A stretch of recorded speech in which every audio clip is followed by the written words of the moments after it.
Have you ever grieved the loss of a loved one, and throughout that grief, you felt hopeless, you felt sad, sometimes even depressed, and there's almost a level of just paralysis and the inability to see the future? That's what I feel like we were given the opportunity to see firsthand through Richter and his experience losing his mother. Welcome back to the channel, and for my new viewers, glad to have you. In today's video, I'll be discussing my thoughts on grief and how Richter showcased his levels of grief, and also kind of the inspirational message behind him being able to find some type of peace and healing after such a long, hard fight battle. So some backstory. So initially in Castlevania Nocturne, we find out that Julia Belmont is killed by Ulrux, and the reason behind her death is she died protecting Richter. And unfortunately, it's because Richter did not heed his mother's warning and leave as soon as she told him to, so she died protecting him. Now, I'd like to preface this by saying Richter was a young child, and most young children think that their parents are invincible, and Julia Belmont, in his eyes, was unstoppable. She could do no wrong, she was powerful, and there was no vampire that could stand against her. That being said, though, as quickly as that battle was fought, she did unfortunately lose her life, and Richter bore witness to that. Now, we also learned that Richter, prior to her death, had already tapped into his innate magical abilities, and from that day, they actually were sealed off. And we learned that a teenage Richter, years later, probably about 10 or 12 years later, has not been able to use magic since. And we're able to immediately gather that although some time has passed, Richter is actually dealing with high levels of PTSD, he's dealing with guilt, he's dealing with the inability to accept the things that have happened, and it's almost like he's frozen in time.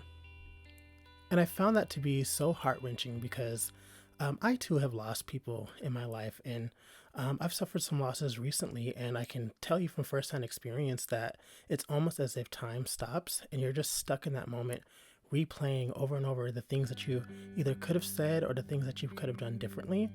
And I can imagine that that's exactly what Richter was doing about his mother, especially because he was such a young boy. And to be able to live life feeling as if you're the reason why your mother is no longer here must have been a terrible feeling to have. Yet alone, it doesn't look like he had anyone around him to kind of help support him in that grief. We do learn that, throughout his grieving process, he did have his Auntie Tara, and I'm sure that she took on that more nurturing and mothering role, but she also had to take care of Maria. So I don't know if, during that time she was really able to help give Richter the intention and the kind of like that counseling that he needed.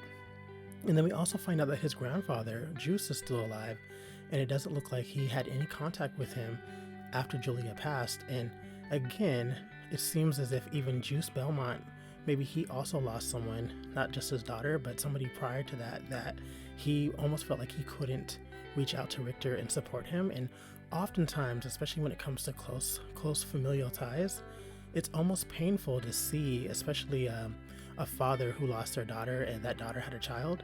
It's almost hard to see your grandchild because you're reminded of your daughter. So I would like to give Juice some grace in that regard, because I would imagine that's probably why he did not show up for Richter. I'm not saying it's the right thing to do, but grief has a very interesting way of showing up, and everyone reacts differently. We also see that Richter, although he is clearly grieving and he has PTSD, he does try to put on a tough guy facade. And you see sometimes cracks in that, but for the most part, he's a Belmont. He's going to be cocky. He's going to talk his mess. He's going to be just that, that shit talker, right? But you'll see, especially with his dynamic with Maria and Tara, he doesn't necessarily need to understand where they're coming from. He loves them enough to want to be around them, to support them. And it's great to see that although he did lose his mother, he was able to fill that void to some capacity. And I think that's phenomenal, especially, if you lose a parent at such an early age. It's always great to have, those close ties and those bonds, because that really does help you through that healing process. And where I see a turning point in Richter's character as far as really owning what happened to his mother is when he's finally confronted with Ulrux in the underground alleyway that where the abbot and Drolta and all of them were convening. Ulrux really stirred those traumatic memories. He was absolutely terrified. I believe he became that 5-year-old scared child, and he ran. And in that moment, it would have been nice for some of the characters to show a bit more compassion. But I do understand, like they were in battle mode, right? But Richter was not Richter in that moment. He became that scared, frightened child, and he had to face that boogeyman in his closet, and that boogeyman being the man who killed his mother. And I do believe timing is everything when it comes to grief.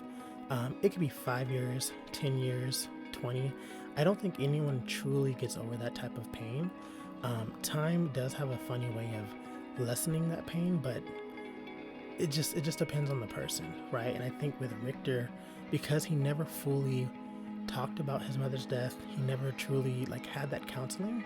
He was just kind of walking around with like this huge burden on his chest and on his shoulders. And what really I think helped him release some of that is when he finally got to meet Juice for the first time. And like I said earlier, there's definitely questions as to why Juice didn't talk to him sooner. And you know, if they would have grieved together as a family, this might have helped Richter much sooner. And it might have also helped Juice also overcome his barriers as well, because a lot of their magical powers are tied to their mental state. But being reunited with his grandfather and being able to like talk to somebody who knew his mother and to kind of really, I guess, level set, I believe really helped him a ton. And obviously, you know, after he met Juice, they had this sequence with the vampires, and he, you know, is kind of backed into a corner. And I know for him, like that love, I know like that love that he had for his mother, the willingness to want to protect those that matter to him, like Tara and Maria, really helped him re-unlock those powers of his. And I took it as a viewer, especially someone who has also dealt with grief as well, that was him again accepting the things that he can't control, accepting that he was a child and there was nothing that he could have done differently, and that his experiences are shaping him for the now, and he is able to finally step into his power and protect those that he holds dear. And I would imagine in that moment that Julia Belmont was probably looking down on him, also very proud, and she would have, like any mother, she probably would have died for him 100 times over, right? I don't think she would have ever regretted that decision. So it was incredible to see, you know, he regained his powers, but I think it was so much deeper than that, and it was so much more almost like on a spiritual level.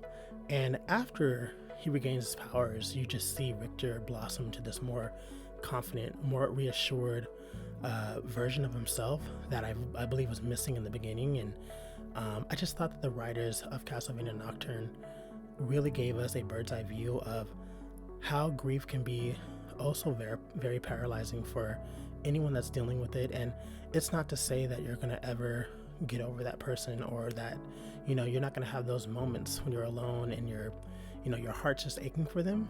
But the moral is that life does move on, and you will find other reasons to keep pushing.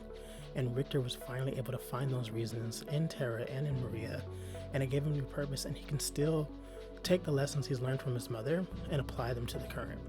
So I hope that you guys enjoyed this video. I know this is a kind of a stark contrast to my normal content, but I just really want to get deeper into these character profiles and really kind of show you like my interpretation of them. So if you enjoy videos like this, I did link my Castlevania Nocturne discussions playlist to this video. Check it out. Also, if you guys want to support the channel, please share this with folks who are really into the series. I really want people to be engaged with not just my content, but Castlevania content in general. We are absolutely super excited for season 3 once they announce it. So yeah, I really hope you guys enjoyed this video. As I say in all my videos, I hope you have a wonderful week, and I'll see you in the next video.